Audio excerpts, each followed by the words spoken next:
বন্ধুরা, আজকে আমি সকাল সকাল বানিয়ে ফেলছি প্রোটিন মিল্কশেক।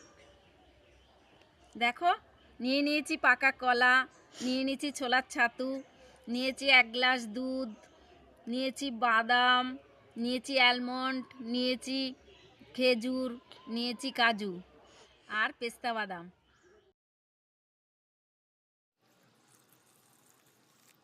এবার ঘুরিয়ে নিলেই প্রোটিন মিল্কশেক রেডি।